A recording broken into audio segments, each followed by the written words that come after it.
Bonjour, vous êtes un administrateur et vous voulez donner des permissions à une personne pour qu'elle puisse, par exemple, gérer les groupes ou gérer les évaluations là, pour son niveau. Fait que voici comment on fait. On va dans la section Usagers. Vous y avez accès seulement si vous êtes un administrateur. Et c'est ici qu'on va pouvoir ajouter les permissions ou créer le compte d'un usager. Si par exemple c'est Julien Ouellet à qui je veux donner des permissions, mais je pourrais, si je cherche si son adresse courriel existe, je pourrais taper son adresse courriel au début, je vais trouver son dossier. Sinon, je pourrais faire ajouter un usager, taper son courriel, puis après ça, confirmer pour créer un nouvel usager.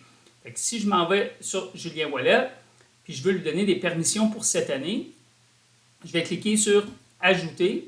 Et puis, je vais prendre pour une saison catégorie. Parce que moi, c'est juste cette année que Julien est responsable, par exemple, pour le niveau U11. Fait que là, je vais faire pour une saison catégorie. Fait que la saison 2023.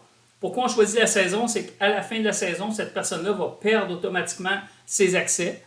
Et ensuite, je vais prendre U11. Parce que moi, ce que je veux, c'est que Julien soit capable de créer les groupes, gérer les évaluations, par exemple, pour la catégorie U11 seulement.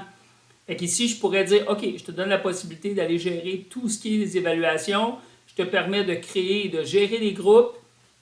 C'est toi aussi, suite aux évaluations, qui va pouvoir gérer les équipes. Je veux dire, créer, mettre les bons joueurs dans les bonnes équipes et équilibrer tout ça. Je te donne la permission de prendre les présences aussi, de créer des activités, ça veut dire ajouter, modifier, tout ça. Puis, documents, ben, tu n'en as peut-être pas besoin, c'est juste l'administrateur qui peut s'occuper de mettre des nouveaux documents là, disponibles pour les différents membres du club ou de l'organisation. Fait que je fais ça, je fais ajouter, c'est tout. Fait qu'ici, on vient de donner des permissions à Julien qui vont être bonnes pour la saison. Ça veut dire qu'ils vont se terminer au 31 décembre de cette année.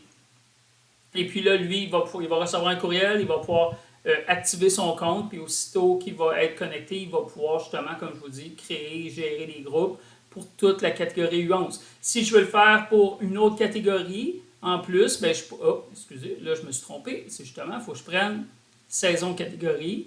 Je pourrais dire, il s'occupe aussi du U9.